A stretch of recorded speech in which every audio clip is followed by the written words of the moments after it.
بسم اللہ الرحمن الرحیم۔ السلام علیکم عزیز طلباء، کیسے ہیں آپ سب؟ یقیناً خیریت سے ہوں گے۔ آج ہم پڑھیں گے حرف کے بارے میں کہ حرف کسے کہتے ہیں۔ ویسے تو ہم حروف تہجی میں جو الفاظ آتے ہیں کہ ایک حرف ہوتا ہے، حروف تہجی ہم کہتے ہیں ایک ایک حرف۔ الف ایک حرف ہے، بے ایک حرف ہے، پے ایک حرف ہے۔ آج ہم پڑھیں گے گرامر کے روح سے حرف کسے کہتے ہیں۔ نہیں رکھتا لیکن دوسرے کلمات کے ساتھ مل کر معنی دیتا ہے اور ان میں تعلق بھی پیدا کرتا ہے، یعنی حرف کا اکیلے کوئی مطلب نہیں ہوتا، کوئی معنی نہیں رکھتا، جبکہ دوسرے کلمات کو آپس میں ملانے میں، آپس میں تعلق پیدا کرنے کے کام آتا ہے۔ تو اکیلے اس کا کوئی مطلب نہیں ہوتا، دوسرے کلمات کو آپس میں ملا کر تب معنی دیتا ہے، ان میں تعلق پیدا کرتا ہے۔ اب جیسے میں گھر سے مسجد تک گیا، اگر میں لکھ دوں میں گھر مسجد گیا تو ہمیں سمجھ نہیں آ رہی کہ کیا بات ہے۔ میں گھر سے مسجد تک گیا، اب یہاں پہ گھر اسم ہے، مسجد ایک اسم ہے، ان کو آپس میں ملا دیا کس نے؟ سے۔ تک گیا، اب اس جملے میں سے اور تک دو حرف ہیں۔ اب اس میں دو حرف کون کون سے استعمال ہوئے ہیں؟ سے اور تک، یہ دو حرف اس میں استعمال ہوئے ہیں۔ تو اس نے دو کلموں یعنی ایک اسم گھر ایک اسم، ان کو آپس میں ملا دیا، اور یہ کیا ہے؟ اسم اور یہ فعل، اسم اور فعل کو آپس میں تعلق پیدا کر دیا۔ تو اس طرح حرف اکیلے کوئی مطلب نہیں رکھتا، جبکہ دوسرے کلمات کو آپس میں ملانے میں اور تعلق پیدا کرنے میں کام آتا ہے۔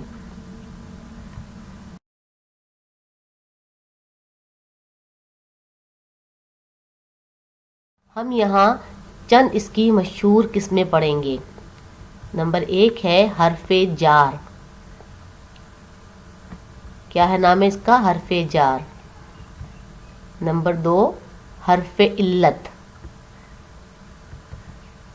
پھر ہے حرف بیان، حرف عطف، حرف اضافت، حرف تشبیہ۔ تو یہ اس کی 6 مشہور قسمیں ہیں جو زیادہ تر استعمال ہوتی ہیں۔ کون کون سی؟ حرف جار، حرف علت، حرف بیان، حرف عطف، حرف اضافت، حرف تشبیہ۔ اب ہم ہر ایک کے بارے میں جانیں گے کہ ان کا مطلب کیا ہے اور یہ کہاں اور کیسے استعمال ہوتی ہیں۔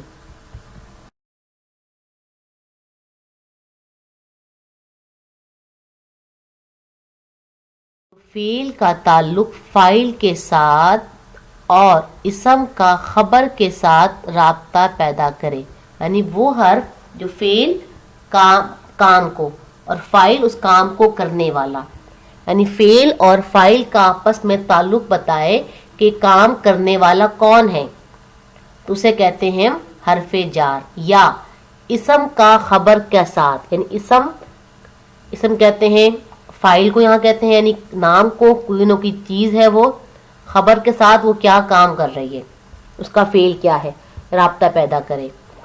مثلاً کون کون سے حرف جار ہیں؟ میں، سے، تک، تلک، اوپر، پر، لیے، واسطے، آگے، پیچھے، نیچے، اندر، باہر، درمیان، پاس وغیرہ۔ یہ سب کیا ہے؟ حرف جار، جو کہ فعل اور فاعل کا آپس میں تعلق بتاتے ہیں کہ فعل اور فاعل کا آپس میں کیا تعلق ہے۔ پھر ہے